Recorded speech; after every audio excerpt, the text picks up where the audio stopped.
বাফুফে কর্তাদের অতিরিক্ত দর কষাকষিতে শেষ পর্যন্ত কি ক্রিস কোলম্যানও মুখ ফিরিয়ে নিলেন? তা না হলে শর্ট লিস্টের বাহির থেকে হঠাৎ করে কেন বার্ন্ড স্টর্কের সঙ্গে আলোচনা?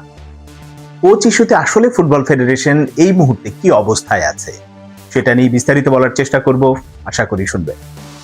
শুরুতে যদি এক কথায় বলি যে কোচ ইস্যুতে ফুটবল ফেডারেশন কি অবস্থায় আছে, এক কথায় সেটা হচ্ছে লেজে গবরে অবস্থার মধ্যে আছে, কোনো সিদ্ধান্ত নিতে পারছেন না। তারা মুখে বলছেন যে টাকা কোনো সমস্যা না, আমাদের পছন্দ মতো কোচ পেলে তার সাথে টাকা ঠিকই জোগাড় হয়ে যাবে, তাকেই নিয়োগ দেওয়া হবে। আবার চূড়ান্ত সিদ্ধান্ত যখন নিতে যাচ্ছেন তখন কিন্তু সেই টাকাকেই মূল সমস্যা হিসেবে দেখছেন এবং সেটা নিয়েই নানান রকম যোগ বিয়োগ করছেন। এবং ওখান থেকেই শুরু হয়েছে মূলত ক্রিস কোলম্যানের সাথে আপত্তি বিপত্তি যাই বলি না কেন সেটাই। কারণ ক্রিস কোলম্যান যে ব্যাপারটা, তার সাথে একবার যখন ইন্টারভিউ হয় তখন তিনি তার চাহিদা, বেতন কেমন হতে পারে সবকিছু জানিয়েছিলেন। তারপরে বেতনের ব্যাপারটা, মানে নিজের বেতনের ব্যাপারটাও তিনি স্যাক্রিফাইস করার জন্য অপশনটা দিয়েছিলেন এবং সেখানে আমি যতদূর জানি শুরুতে সেটা 30-35 হাজার ডলারের মতো ছিল, সেখান থেকে নেমে এখন 25 থেকে 26 হাজার ডলার পর্যন্ত এসেছে।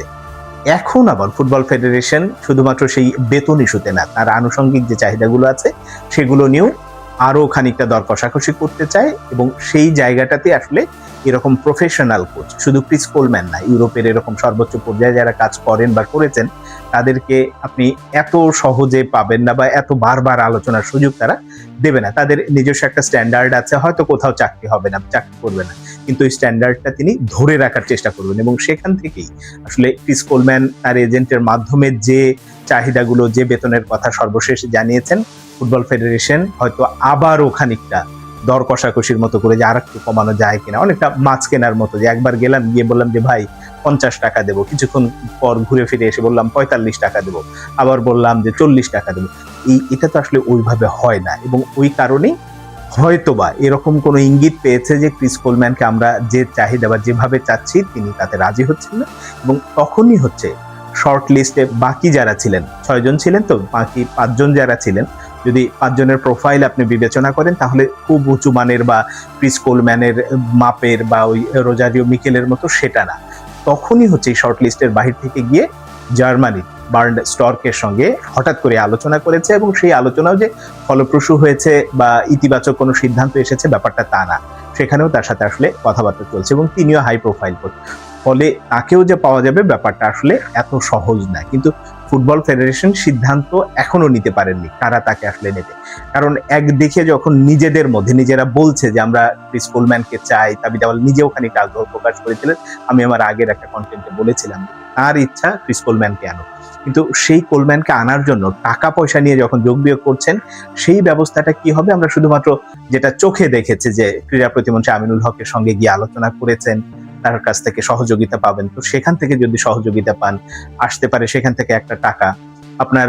আমি এর আগে একটা প্রস্তাব করেছিলাম যে চুক্তি, মানে কিট স্পন্সর হিসেবে যেটা দৌড়ের সঙ্গে চুক্তি আছে ওই চুক্তি বাতিল করে নতুন কোম্পানিকে আনলে সেখান থেকে আপনি টাকা আর্ন করতে পারেন, সেটা কোচের পেছনে বিনিয়োগ করতে পারেন বা ন্যাশনাল টিম বয়সভিত্তিক দলগুলোর প্রতি বিনিয়োগ করতে পারেন, সেটা হতে পারে। ইউসিবি ব্যাংক ফুটবল ফেডারেশনের সাথে আছে ন্যাশনাল টিমের স্পন্সর হিসেবে, সেখানেও কি পরিমাণ টাকা আসছে, সেটা সদ্ব্যবহার হচ্ছে কিনা এবং ওই টাকাগুলো কিভাবে কোথায় কি ব্যবহার হচ্ছে এইগুলো জানার। কারণ ফুটবল কোচ নিয়ে যত আলোচনা হচ্ছে, যত কথা হচ্ছে, ভেতরে ফুটবল ফেডারেশনের ভেতরে তাবিদ আওয়াল অতটা সময় দেন কিনা আমি জানি না, ওই জায়গায় সন্দেহের জায়গাটা। কারণ ভেতরে যে আমরা সিন্ডিকেট বলি, খেলোয়াড় নির্বাচন নিয়েই শুধু সিন্ডিকেট শব্দটা হয়তো আসলে তা না, ফুটবল ফেডারেশনের ভেতরে একটা গাঢ় একেবারেই সেই রকম শক্তিশালী সিন্ডিকেট কাজ করে যারা অনেক কিছুই নির্ধারণ করে দেন এবং ওই সিন্ডিকেটে যদি তিনি হাত না দেন, এটা হয়েছিল আবু নাইম সোহাগ যখন কাজী সালাউদ্দিনের সময় যখন ক্ষমতায়, ওই সময় তার নেতৃত্বেই কিন্তু এই সিন্ডিকেটটা গড়ে ওঠে এবং তারা এখনো আছে বহাল তবিয়তে।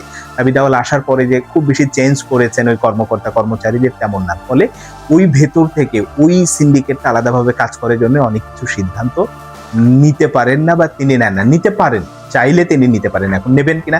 কারণ এই কোচ ইস্যুতে যখন এই সমস্যাগুলো সমাধান হওয়ার জন্য অন্য জিনিসগুলো ইজি হতে হবে, যে হ্যাঁ আমি আমার টাকা পয়সার সংকুলনটা এইভাবে করবো, এইভাবে আসবে, এইভাবে ব্যয় হবে, তখন কিন্তু ওই চক্রটা মাথা চারা দিয়ে শক্তভাবে আসলে অন্যভাবে বলার চেষ্টা করে যে না ওকে না একে নেন, এই কোচ না তাকে নেন, এই ব্যাপারটা কাজ করে। তো একদিকে ওই জিনিসটা তিনি ভাঙতে পারছেন না, অন্যদিকে আবার যদি সোশ্যাল মিডিয়া বলি, এখন ফুটবল সমর্থকরা অনেক বেশি সচেতন। আপনি অনেকগুলো গ্রুপ দেখবেন যে রীতিমতো এখন ঘোষণা দিয়েই তারা প্রতিবাদ করছে যে শেষ পর্যন্ত যদি কোলম্যানকেও না পায় বাংলাদেশের ফুটবল কোচ হিসেবে, তাহলে তারা এক ধরনের প্রতিবাদ লিপি দেবে, ফুটবল ফেডারেশন ঘেরাও করবে। এই যে একটা প্রেশার আছে, সেই প্রেশারটাও কিন্তু কাজ করছে। এখন দেখা যাক শেষ পর্যন্ত আসলে কি সিদ্ধান্ত নেয়।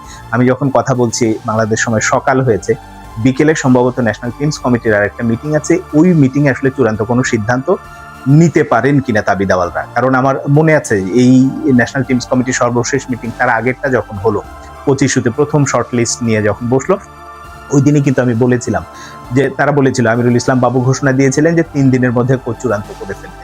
আমি বলেছিলাম না, এটা 3 দিন না, মিনিমাম 15 তারিখ যাবে, এবং তাবিদাওয়ালও বলেছেন 15 তারিখের মধ্যেই তিনি চূড়ান্ত করে ফেলবেন। কিন্তু আমার যে ধারণা, তাদের কাজের অভিজ্ঞতা দেখে আমার যে অভিজ্ঞতাটা, সেইটা আমার কাছে মনে হয়েছে যে 15-20 তারিখেও আসলে চূড়ান্ত সিদ্ধান্ত নিতে পারবেন কিনা সেটা হচ্ছে দেখার বিষয়।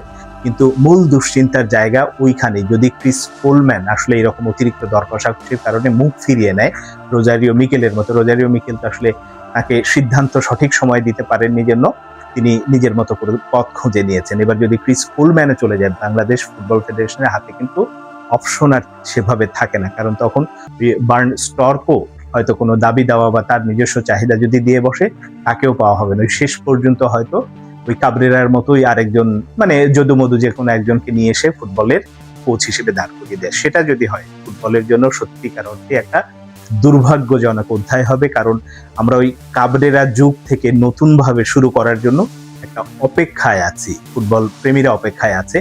সেই কাজটা যদি ফুটবল ফেডারেশন করতে না পারে, এটা তাবিদাওয়ালের চূড়ান্ত ব্যর্থতা হিসেবেই বিবেচিত হবে।